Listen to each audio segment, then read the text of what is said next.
David with High Performance Stoicism. I want to talk to you about special Stoic powers. You have special powers just by being a human being. Most people don't know about these powers, so it's important that you learn about them.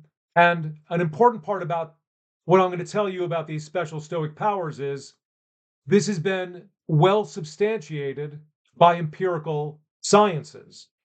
Now, what are we talking about when we talk about these special Stoic powers? The first thing to note is that the Stoics are distinctive in holding these views in the ancient world. Some great predecessors, namely Plato and Aristotle, had a different view. Here's what they believed. They believed that once you get to a certain stage of your life, once you become 30, 35, 40, at a certain point, you can no longer change. You can no longer develop. If you're a coward at 35, that's it. You can't really change. You are a coward for life. If you lack all self-control, there's nothing that can turn you around to make you a self-controlled person.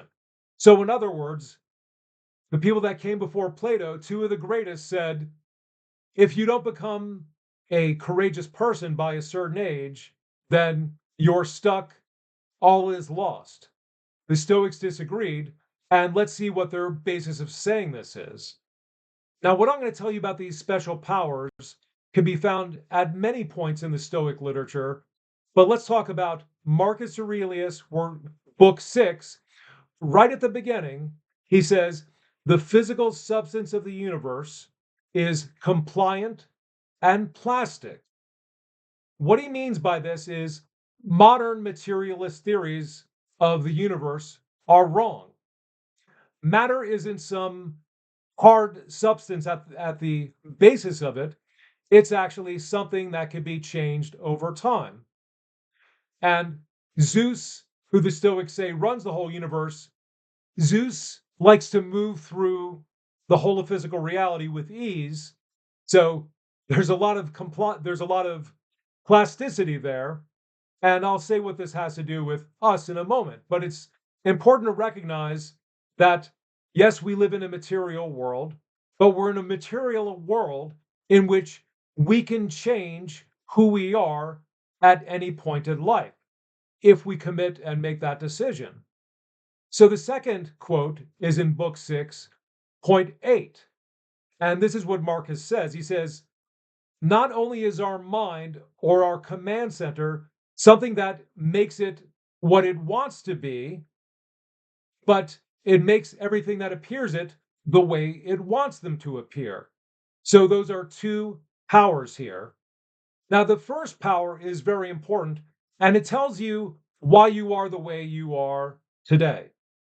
Because your actions, your thoughts, your decisions, your choices, you have chosen to make your mind the way it is, whether you're strong or weak, courageous or cowardly, self-controlled or having a lack of self-control. You have chosen by all your thoughts and actions to be the way you are. And so at some point, we could say you were really aware of that. But if you think about, I would say, even in high school, in your teens, you do start shaping who you want to be. And think back to high school where people pick a certain character. They say, I'm going to be an athlete. I'm going to be a jock. I'm going to be studious. I'm going to be a nerd. I'm going to be a troublemaker, a juvenile delinquent. Everybody made certain choices at that point, and you've made choices since then. Here's what the Stoics are saying. They're saying, wherever you are now, you can start to change your thoughts and start to change your actions, and eventually you will become that person. That means, yes, the universe is compliant, the substance of the universe is compliant and plastic. You just have to work it in the direction you want. Now, the second power I mentioned is that whatever happens, we have the power to make it appear how we want it to appear. So let's say you're driving to work, and then guess what? It happens again, a traffic jam, and it's a disaster. You say, I'm going to be late. I could be fired and all these things. But it really is within your power to what? Reframe the situation to see it in a positive way. That's within your power. And in in psychology, this has been well studied. And this power that the Stoics are talking about, it's called cognitive reappraisal, and it's much more powerful in dealing with negative emotions than suppression.